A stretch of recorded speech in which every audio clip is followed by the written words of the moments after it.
I do. But at times like this, with gunfire rattling above my head, crouched on the sticky floor of a speakeasy with shitty pay, bad hours, and constant risk of life and limb, well, that illusion starts to look pretty good. The clatter of gunfire changes pitch as the guns swing around towards something else. People yell, and the thuds of something heavy hitting gang members, followed by the thump of their bodies crashing to the ground, is a dark staccato amid the bullets. After a moment, the gunfire ends, the thudding stops, and there's only silence. I'm not dumb enough to peek over the top of the bar. Someone will come fetch me when the coast is clear. I'm not risking my neck out of curiosity. I'm perfectly happy to hide behind the bulletproof bar all night long, or even longer. I could just live in this dark, bulletproofed bar case, curled away from the dangers of the world. That sounds nice. A head pops over the edge of the bar, looking down at me. "Hey, Ness." I blink up at my friend Priya. Her smile is cocky and bright, matching the neon-bright turquoise ombre in her black hair. She has an athlete's frame, tall and long-legged, and she's always dressed for a fight. Or a party, preferably at the same time. Today that means a variety of very illegal weapons pinned to a sequined belt, leather pants, combat boots, and a form-fitting red turtleneck with a black waistcoat. "You didn't mention how exciting your work was," Priya continues brightly as she swings herself onto the counter, legs draping over the edge. "Is it like this every night?" "Mostly," I admit, continuing to crouch behind the bar. "Sounds fun," Priya says amiably, and I roll my eyes. Priya and I have very different ideas of fun. I'm afraid of almost everything. She's afraid of almost nothing. "Is the coast clear?" I ask. "Oh, yeah." Priya waves absently.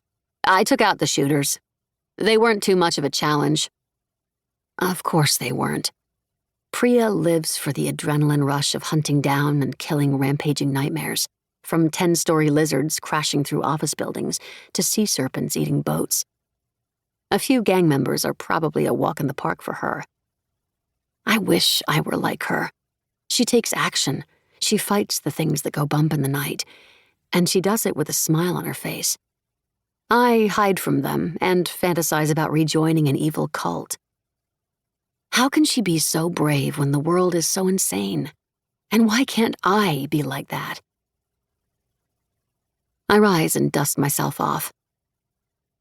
My once white button-up shirt is now as gray as my waistcoat from all the crawling around on the floor I did to get behind the bar. Priya hops onto a bar stool, ignoring the pile of unconscious, at least I hope they're only unconscious, though I wouldn't actually care if they were dead, gang members behind her. "1 Newham twist, please," she orders. "On the rocks." I start mixing her drink while the other staff members drag the bodies in the middle of the room outside. Some of them leave bloody trails that another staff member mops up. The gang shootings are always so messy. At least with a customer at the bar, I have an excuse not to scrub brain matter off the walls this time.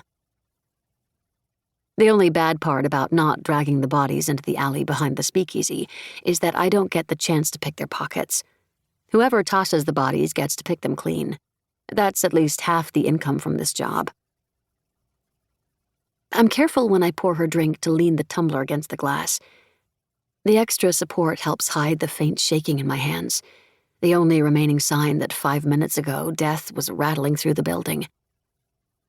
I pass Priya her drink, and she downs it in one go, then slams it back on the bar. "Another." I raise an eyebrow. "You know, those are pretty alcoholic." "That's the point." I shrug and make her another. She downs that too. My eyes narrow. "You okay?" "What, you think I can't take my alcohol?" she asks, as though this is a personal offense. "No," I say slowly, trying to figure out how to phrase this. "But you don't usually drink so fast. Did something happen today?"